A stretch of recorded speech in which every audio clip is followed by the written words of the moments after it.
guys. Hello. Hello. Hi. How you going? Welcome. Thank you so much for joining me.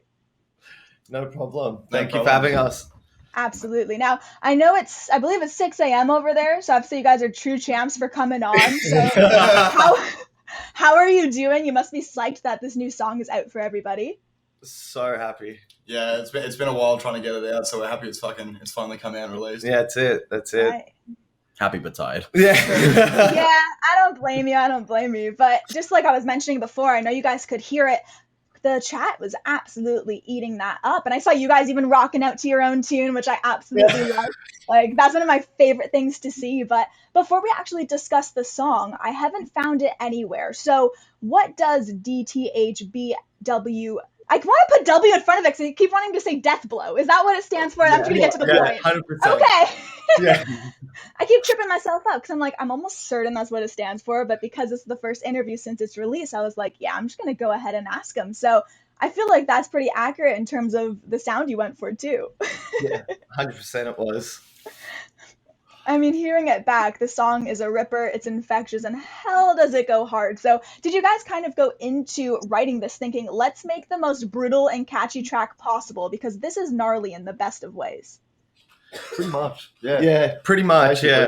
The first track we released, obviously Roomful 4, was a bit softer than Deathblow, and it was kind of like the introduction into Deathblow. Like, Deathblow was kind of like a part 2 and like a out of the gate, you know? So Right. Roomful 4 eased you into it, Deathblow fucking Smashes you in the face. Yeah. Accurate description. I mean, the single is taken from your forthcoming record release, The Beauty and the Decay. So are you absolutely psyched behind the scenes, kind of just waiting for this baby of yours to be shared with everyone? What's going through your minds right now? Yeah. Pretty much that. Yeah, we're so excited to get it all kind of out and going, and There's a few more things to come as well. It's just going to be a steady process of stuff coming out. So that's it. And there'll be more after that as well that we've got in the works. So yeah, it's possibly gets heavier as well. Yeah, it's definitely going to get heavier than that. Oh my gosh. Yeah. Okay. You guys are really turning it to like not even 11, it's 12 over here with you guys. That's it.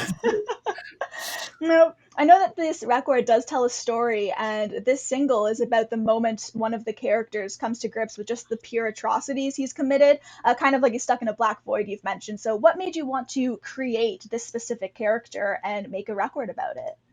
I'll leave that to George. All right, so Chris and I spent basically a couple of weeks trying to devise the whole story, but we also wanted to make it somewhat relatable, so we took our own experiences and kind of pushed that into the story as well. Okay. Give the character, like the antagonist and the protagonist, a bit of a natural feel through life experiences we've all been through, and just, like you said, kicked it up to 12. Right. Yeah. You need shirts with that now for sure. Yeah. For you, would you say that you find it fairly simple writing about personal topics, or did you kind of create this character in a sense to make that aspect a little bit easier? Because I couldn't imagine just opening yourself up to the thousands of people, if not more, who are going to be listening to this stuff.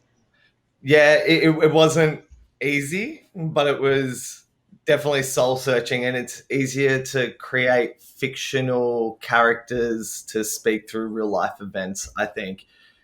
Yeah. And things we've witnessed this. Not bad. Yeah. Not bad. Yeah, that's... I mean, I caught on to you guys mentioning how there's definitely more on the horizon aside from just the actual album. So I'm assuming a lot of your spare time, have you literally just been recording nonstop? Recording and just getting it all prepared for everyone. Yeah. We've done all the recording process. We did all the recording process a little bit ago. So like there's things sitting there in the works. We're just like crossing the T's, dotting the I's, so to speak, and making sure that we release everything like a decent enough schedule. So like, you know, not everything comes out at once, but it, you know, yeah, it's a plod along effect. You know? That's it. Keep you excited. Well, I wanted to ask you guys, when you aren't creating intensely heavy and sick music, where would Knotfest fans kind of find you on a night off, or what would you be doing during that time to spend it? I personally, you can't say creating music.